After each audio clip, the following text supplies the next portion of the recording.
नमस्कार, सत श्री अकाल, गुड मॉर्निंग। कैसे हो और तैयारी कैसी चल रही है? जब भर्तियों का दौर शुरू हो तो एक एनर्जी आती है, हम मास्टरों में भी आती है, तो स्टूडेंटों में भी आती है, किताब बेचने वालों में भी आती है, खरीदने वालों में भी आती है। क्योंकि भर्तियां आती रहे तो व्यक्ति को पढ़ने का मन करता है। अगर बार बार पेपर आउट हो रहे हैं, भर्तियां नहीं आ रही है तो थोड़ा सा निरस्ता आ जाती है। तो एक साथ इतनी भर्तियां हुई, कहीं ना कहीं आपने भी सूचना, तो सबसे बड़ी समस्या एक तो रीट वाले, क्योंकि थर्ड ग्रेड के बारे में वैसे कोई बात नहीं बोली गई है, तो कुछ सोचते हैं कि थर्ड ग्रेड भर्ती आएगी कि नहीं। वो एक तो कैलेंडर, ये अधीनस्थ बोर्ड का आरपीएससी का कैलेंडर है वैसे देखे तो, और वो माध्यमिक शिक्षा बोर्ड का मामला अलग है। रीट की भर्ती 2026 में नहीं के बराबर है आगे, ठीक है। होगी तो 26 के लास्ट, वरना 27 में आएगी, वो भी 27 लास्ट तक, क्योंकि 28 में चुनाव है और चुनाव की पूरी रूपरेखा थर्ड ग्रेड पे डिपेंड होती है। तो कहीं ना कहीं इस साल तो मुश्किल है। तो जिन्होंने रीट कर रखा है या बीएड कर रखी है, भाई बीएसटीसी वाले बच्चों के लिए इतनी समस्याएं नहीं है। क्यों नहीं है? क्योंकि बीएसटीसी का बच्चा मैथ भी पढ़ता है, बीएसटीसी का बच्चा इंग्लिश भी पढ़ता है, हिंदी भी पढ़ता है, जीके भी पढ़ता है, और उसके लिए बहुत सारे स्कोप खुले हुए हैं।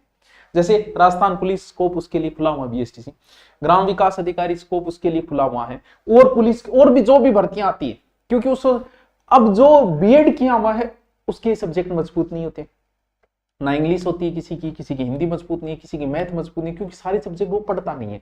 सबसे बड़ी समस्या बीएड करने वालों के लिए ज्यादा समस्याएं आती है। रीट प्री का कहीं ना कहीं अगली साल के लास्ट तक हो सकती है घोषणाएं, तो थोड़ा सा समय लगेगा, लेकिन 28 से पहले आएगी। एक भर्ती देनी पड़ेगी, चाहे 27 लास्ट देनी पड़े या 27 मध्य के अंदर भर्ती देनी पड़े, तो वो लंबी बात होगी। लेकिन फिर भी बीएड करने वालों के लिए एक ऑप्शन और है, जैसे वरिष्ठ अध्यापक भर्ती है, ये भी संस्कृत विभाग से है। माध्यमिक शिक्षा जो 6500 पोस्ट है, ये थोड़े से ऑप्शन है।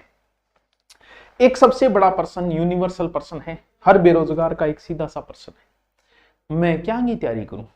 ये तो एक कॉमन प्रश्न है, और मेरे पास आ भी जाते सीधे, सर मैं क्या की तैयारी करूं? मैं कहूं तू मना नीट ही कर। नीट ही तो कौन करूं? क्यों नीट ही? तो भाई तू मुझसे क्यों पूछ रहा है? ये अपने आप से पूछो, क्योंकि तुम्हारे बारे में तुमसे ज्यादा कोई नहीं जानता। तुम्हें पता है कि मेरी हिंदी मजबूत है, तो फिर मुझे एसआई की करनी चाहिए। मेरी मैथ बहुत अच्छी है और इंग्लिश भी अच्छी है, तो तुझे ग्राम सेवक की करनी चाहिए, पुलिस की करनी चाहिए। ये आपके ऊपर डिपेंड है, क्योंकि आपको कौन सा सब, राजस्थान के सभी भर्तियों के 80% सिलेबस सेम है। जैसे आपने तैयारी पिछली बार ग्राम सेवकी की तो पटवारी की स्वतः ही होगी, पुलिस की स्वतः ही होगी, एसआई की कोई विशेष नहीं रहा, स्वतः ही होगी, क्योंकि 80% सिलेबस हर भर्ती का सेम। तो ये प्रश्न आप अपने आप से पूछो कि मुझे किसकी तैयारी करनी। दूसरी बात, अगर पहली बार हो तो फिर कुछ नहीं सोचना है भाई, तुम्हें सीईटी की तैयारी करनी ही पड़ेगी। अब आप देखो यहां ये जो कितनी बड़ी एलडीसी भर्ती है, सरकार भी बोल रही है, लेकिन स्पष्ट कह दिया गया है। यहां देखो, एलडीसी भर्ती में वन स्टेज परीक्षा प्रावधान नहीं है, एलडीसी 2025 सीईटी 2024 के आधार पर ही होगी। स्पष्ट कह दिया गया है कि इसी के आधार पे होगी।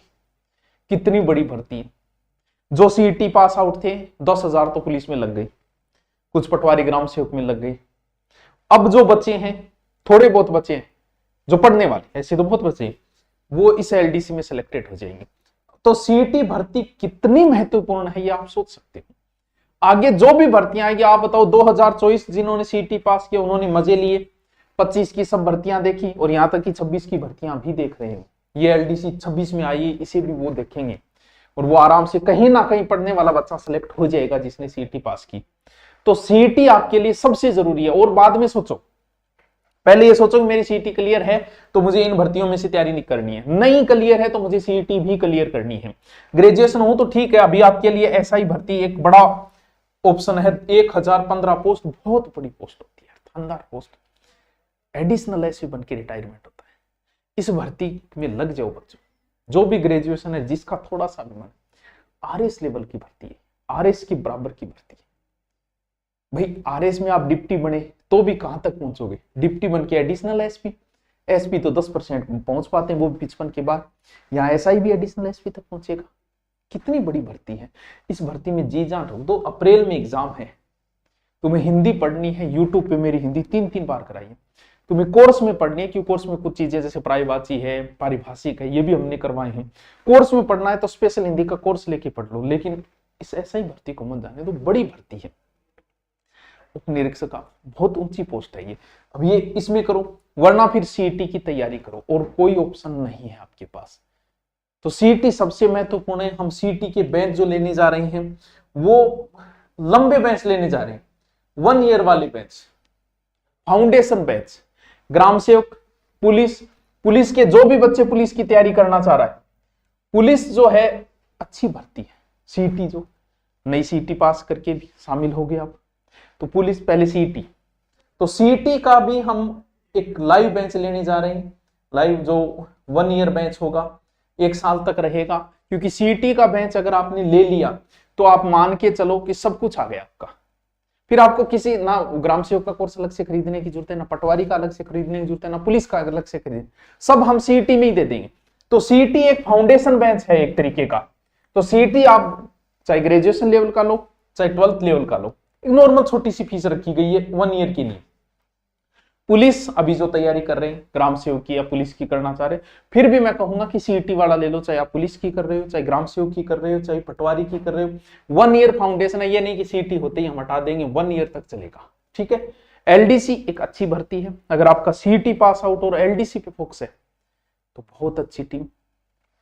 साथ में आपको पीडीएफ दी जाएगी, बढ़िया तरीके से लाइव क्लासें चलेगी, और जीके हमारा सॉलिड, हिंदी, इंग्लिश, किसी का भी आप, क्योंकि इसमें हिंदी और इंग्लिश भी मेन सब्जेक्ट है, मैथ भी एक मेन सब्जेक्ट है। तो आप एलडीसी का लेना चाहो तो एलडीसी का ले सकते हो। ये नंबर है कॉलिंग वाले, किसी को 97 82 34 66 26। 2026 में बहुत सारी भर्तियां हैं, इसे हाथ से न जाने दें। आप जिसकी भी तैयारी कर रहे हो, यूट्यूब पे हमारी क्लास चल ही रही है, यूट्यूब पे क्लास लेते हैं time to time. Okay, thank you. और भी कोई बात हो तो कमेंट करके नीचे बताओगे। ठीक है, थैंक यू।